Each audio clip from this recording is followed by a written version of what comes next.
पुष्पा कोहली ने अपनी बेटी किरण की हत्या इसलिए कराई क्योंकि उसका आचरण सही नहीं था और उसके कर्मों से परिवार की बदनामी हो रही थी। लेकिन यह बात इसलिए गले नहीं उतरती क्योंकि परिवार के किसी अन्य सदस्य को इस बात की भनक तक नहीं थी। सेक्टर 46 फरीदाबाद के चौकी प्रभारी सोहनपाल अपनी टीम के साथ क्षेत्र की रात्रि गश्त पर निकलने की तैयारी कर रहे थे कि तभी पुलिस कंट्रोल रूम से फोन आ गया। उन्हें बताया गया कि सेक्टर 45 की कोठी नंबर 387 में एक कत्ल हो गया है।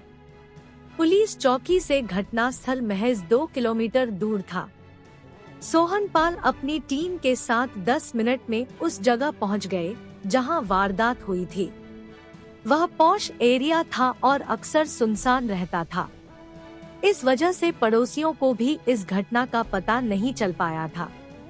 रात को लगभग 3 बजे पुलिस को आया देख आसपास की कोठियों से लोग बाहर निकल आए। कोठी नंबर 387 में मौजूद एक व्यक्ति ने कोठी का मेन गेट खोल दिया। पता चला वह उसी कोठी में रहने वाला किराएदार राजेश सिंह था। उस समय के चौकी प्रभारी सोहनपाल ने अंदर जाकर देखा तो बेड पर एक लड़की मरी पड़ी थी, जिसकी हत्या गला रेत कर की गई थी। बिस्तर खून से पूरी तरह सना हुआ था। जिस कमरे में हत्या हुई थी उसमें रखी अलमारी और उसका लॉकर खुला हुआ था। अलमारी का सारा सामान बिखरा पड़ा था। प्रथम दृष्टया मामला लूटपाट का लग रहा था। ऐसा लगता था जैसे हत्यारे लूटपाट के इरादे से घर में घुसे हों और विरोध करने पर लड़की की हत्या करके कीमती सामान व नकदी लेकर फरार हो गए हों। पुलिस को सूचना कोठी की मालकिन पुष्पा कोहली ने दी थी। उसने बताया कि मृतका उसकी बेटी किरण है। पुष्पा के अनुसार उसका पति सुरेंद्र कोहली और 12 वर्षीय बेटा नितिन कोहली बीते दिन सुबह ही उसकी अस्वस्थ मां को देखने बठिंडा, पंजाब गए थे। वारदात के वक्त पुष्पा कोहली और किरण ही घर में थी। पौष इलाके में हुई इस सनसनीखेज वारदात की सूचना पाकर पुलिस के उच्चाधिकारी भी घटनास्थल पर पहुंच गए थे। पूछताछ में पुष्पा कोहली ने बताया कि बीती रात करीब 9:45 बजे जब वह रसोई में खाना बना रही थी, तभी मेन गेट खोलकर बुर्के वाली 2 औरतें अंदर आईं। किरण उन दोनों को अंदर ले आई। कुछ देर बाद जब उसने किरण से उन दोनों के बारे में पूछा तो उसने बताया कि वे उसकी परिचित है और उसे उनके साथ कुछ हिसाब किताब करना है। उस वक्त बुर्के वाली दोनों औरतें सोफे पर बैठी थी। वे दोनों चूंकि अपने चेहरों पर नकाब डाले हुए थी इसलिए वह उनके चेहरे नहीं देख सकी थी। उन्हें बैठा छोड़कर वह अपने कमरे में चली गई थी।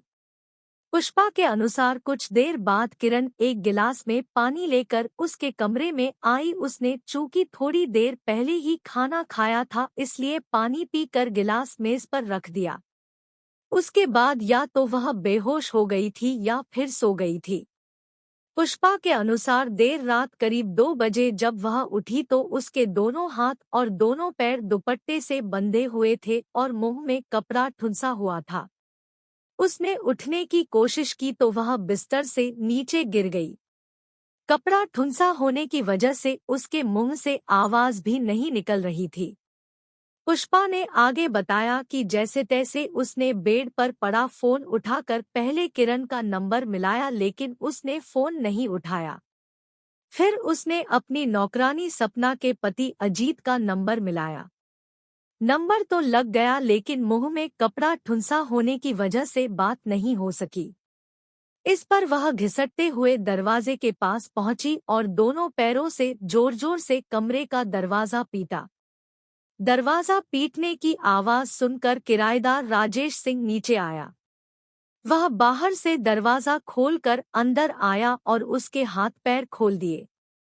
तब तक नौकरानी सपना और उसका पति भी आ गए थे। पुष्पा कोहली ने आगे बताया कि उसके यह पूछने पर कि किरण कहाँ है, राजेश सिंह ने जवाब दिया कि वह अपने कमरे में सो रही होगी। लेकिन जब उसके कमरे में जाकर देखा गया तो किरण मरी पड़ी थी। किसी ने उसका गला काटकर उसकी हत्या कर दी थी। उसका सारा बिस्तर खून में डूबा हुआ था और अलमारी का सामान इधर-उधर फैला पड़ा था। यह देखकर उसने इस घटना की सूचना पुलिस को दे दी थी। उपरोक्त बातें बताते-बताते पुष्पा कोहली फूट-फूट कर रोने लगी। पुलिस ने उससे नंबर लेकर उसके पति सुरेंद्र कोहली को फोन करके इस हादसे की सूचना दे दी और जल्दी से जल्दी फरीदाबाद पहुंचने को कहा। इसके साथ ही पुलिस ने पुष्पा की शिकायत पर अज्ञात हत्यारों के खिलाफ भादंवी की धारा 302, 394 के तहत केस दर्ज कर लिया। सुबह को एसीपी पूनम दयाल ने मामले की गंभीरता को देखते हुए इसकी जांच इलाका पुलिस की जगह उस समस्या के CIA NIT in charge inspector Vimal Kumar, sub inspector Narendra Kumar और अश्विनी कुमार को सौंप दी ताकि पौष इलाके में हुई इस हत्या के मामले से जल्दी पर्दा उठ सके। इंस्पेक्टर विमल कुमार ने अपनी टीम के साथ मौका वारदात का मुआयना किया। उन्होंने पुलिस फोटोग्राफर, फिंगरप्रिंट एक्सपर्ट और फोरेंसिक टीम को भी मौके पर बुला लिया था ताकि जरूरी सबूत जुटाए जा सके। प्राथमिक कार्रवाई के बाद मृतका किरण की लाश को पोस्टमार्टम के लिए अस्पताल भेज दिया गया। पोस्टमार्टम से पता चला कि उसकी मृत्यु श्वास नली कट जाने के कारण हुई थी। पूछताछ और पुलिस छानबीन में पता चला कि मृतका किरण के पिता सुरेंद्र कोहली काफी समय पहले पंजाब से आकर फरीदाबाद में बस गए थे। उनका फरीदाबाद सेक्टर 28 में बिल्डिंग मटेरियल का कारोबार था। सुरेंद्र कोहली का विवाह 1989 में बठिंडा, पंजाब की पुष्पा कोहली से हुआ था। विवाह के बाद कोहली के घर में किरण का जन्म हुआ, जिसे घर में सब प्यार से गुड़िया कहते थे। किरण के जन्म के 11 साल बाद कोहली परिवार में बेटा जन्मा, जिसका नाम नितिन रखा गया। 12 वर्षीय नितिन कोहली फिलहाल फरीदाबाद के एक नामी स्कूल में कक्षा 7 में पढ़ रहा था। पुष्पा कोहली घरेलू महिला थी और घर पर रहकर घर परिवार व बच्चों की जिम्मेदारी संभालती थी। किरण जवान हो चुकी थी। उस पर चूंकि कभी भी पारिवारिक पाबंदियां नहीं रही थी, इसलिए वह शुरू से ही फैशनप्रस्त और आजाद ख्याल लड़की थी। मोबाइल, फिल्में, टीवी और इंटरनेट की दुनिया ने उसे और भी आधुनिक और स्वच्छंद बना दिया था। वह जो करना चाहती थी, कर गुजरती थी, बिना इस बात की परवाह किए कि उसके परिवार वालों की नज़र में वह अच्छा है या नहीं। इसी सब के चलते किरण ने अपने परिवार की मर्जी के खिलाफ 22 नवंबर 2010 को एक विजातीय युवक रंजीत त्रिपाठी से प्रेम विवाह कर लिया था। रंजीत गांव लकड़पुर जिला फरीदाबाद का रहने वाला था। शादी के बाद किरण घर छोड़कर रंजीत त्रिपाठी के साथ दिल्ली स्थित सरिता विहार के निकटवर्ती इलाके मदनपुर खादर में किराए के मकान में रहने लगी थी। परिवार से अलग रहकर जब जिंदगी की कड़वी सच्चाइयों से सामना हुआ तो किरण और रंजीत दोनों ने अलग अलग प्राइवेट फर्मों में नौकरी कर ली। किरण ने जिस फर्म में नौकरी की वह रियल एस्टेट का कारोबार करती थी। उसके मालिक का नाम महफूज आलम था। महफूज आलम का ऑफिस कालिंदी कुंज में था।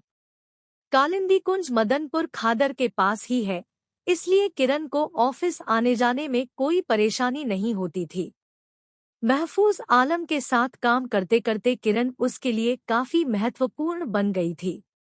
नतीजतन महफूज आलम उसे अच्छी तनख्वाह के अलावा सौदे से मिलने वाली रकम में मोटा कमीशन भी देने लगा।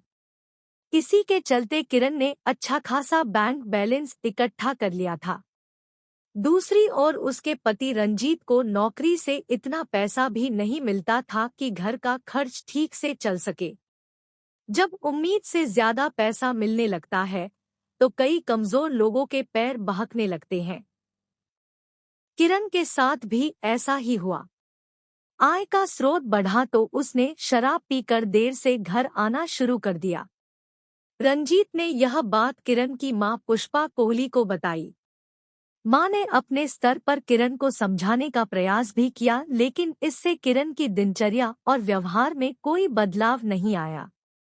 नतीजतन पति पत्नी के बीच मतभेद बढ़ने शुरू हो गए। इस बात को लेकर रंजीत और किरण के बीच कई बार गर्मागर्म बहस भी हुई। पति से जब ज्यादा मतभेद बढ़ गए तो किरण ने उसके खिलाफ दिल्ली की साकेत कोर्ट में तलाक का मुकदमा डाल दिया। इसके बाद वह 27 जून 2013 को रंजीत का साथ छोड़कर फरीदाबाद में मां के पास आकर रहने लगी। घर लौटकर भी किरण में कोई बदलाव नहीं आया। अब उसने नाइट क्लब में शराब पीकर देर रात घर आना शुरू कर दिया था। जवाब मांगने पर वह गाली गलौज और मारपीट तक पर उतर आती थी। किरण का हाई प्रोफाइल लाइफस्टाइल कोहली परिवार के लिए बदनामी का कारण बन रहा था। एक तो शादी के बाद भी बेटी घर में बैठी थी, दूसरे वह शराब पीकर देर रात घर लौटती थी। मां पुष्पा कोहली इस बात को लेकर तनावग्रस्त रहने लगी थी। उसकी समझ में नहीं आ रहा था कि इस समस्या का कैसे समाधान करे। यह सब चल ही रहा था कि किरण की हत्या हो गई थी।